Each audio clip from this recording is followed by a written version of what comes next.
Hello and welcome to today's video. So this is my new laptop. It's running 64-bit Windows 10, and if you've ever tried to run, say, an old 16-bit program under Windows 10, only the 64-bit, 32-bit it'll still run, but under 64-bit Windows, if you try to run it, it just says this app cannot run on your PC, which is really disappointing. Even if you go through and troubleshoot compatibility and tell it I want to troubleshoot this program, and this program used to work on earlier version of Windows, and say the oldest I can do is XP and hit next, and then you test the program, nothing. It won't do it. It just won't let you run a 16-bit program under 64-bit Windows, and that's kind of by design, I guess, by Microsoft. But what we can do is run DosBox. And DosBox is available over at DosBox.com. Download it, install it.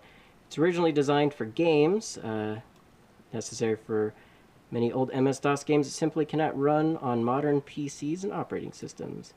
And they even say in here, however, it is not restricted to only running games. In theory, any MS-DOS PC application should run in DosBox.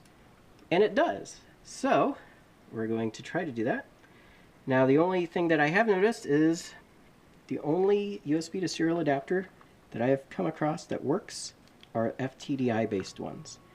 And so this is what we've got here, is an FTDI based USB to serial adapter. So if I go into Device Manager here, bring that up, and if I click on the COM port, you can see COM1 is set, and it is an FTDI device using FTDI drivers, the latest version, and it works. So we'll launch DosBox here. Come over here. Now it's got some little error messages here. I don't know why DosBox on boot tries to set it to 9600 baud 5N1. Doesn't quite make any sense. Usually it should be 8N1, so there might be a bug in DosBox somewhere, but when we launch our program, it changes the baud rate anyway. So go over to C drive. I've mounted my Brusa directory as the C drive. So if we look at the directory there, I'll show you my config file at the end here so that you can copy it. And if we do change over to Monlog and then type Monlog, I have to excuse my typing one-handed here holding the cell phone, COM1, hit enter, waiting for connection, and we flip on our drive. We're starting to get data packets, and boom, we're in. So we're going to hit, let me focus it here. There we go. We're going to hit G because we have an AMC 325, and we're in. We've got data. And if I move the throttle around, you can see it's all working. So I can, let's turn on the drive here and give her a little throttle.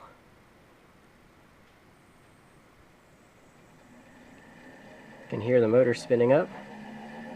See the RPMs going up.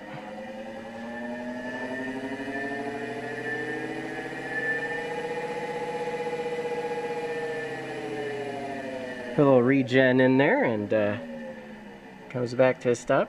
Focus.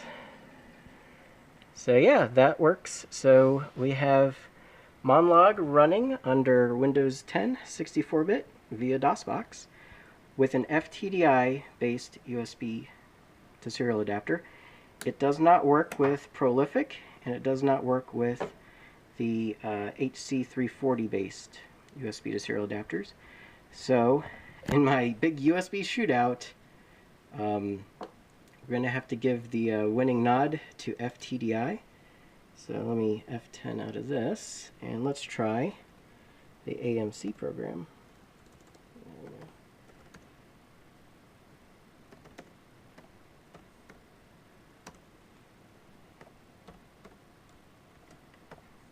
COM1.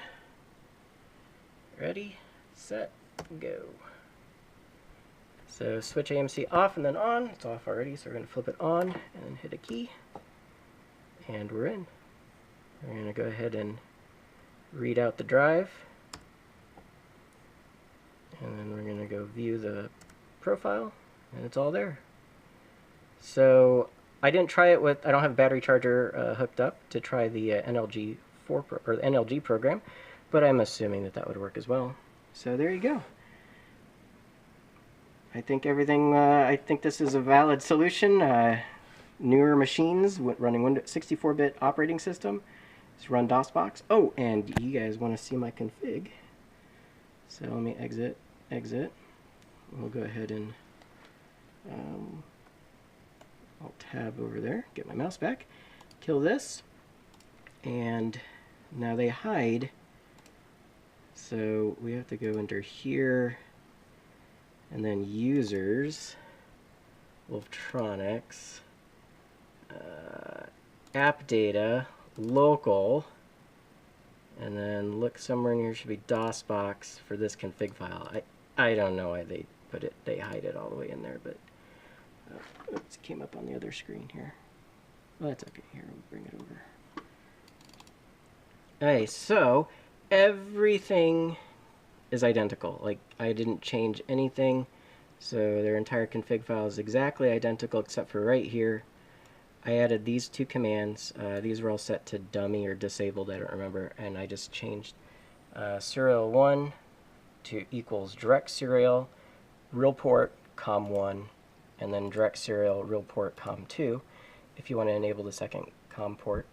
And then the other thing I did is, at the very bottom here, mount C drive to C:\Brusa directory, and that's those are the only changes I made. Otherwise, it is the stock DosBox 0.74.config file. So there you go. That's all you got to do, and it's up and running under Windows 10, 64-bit. So, thanks for watching. Bye.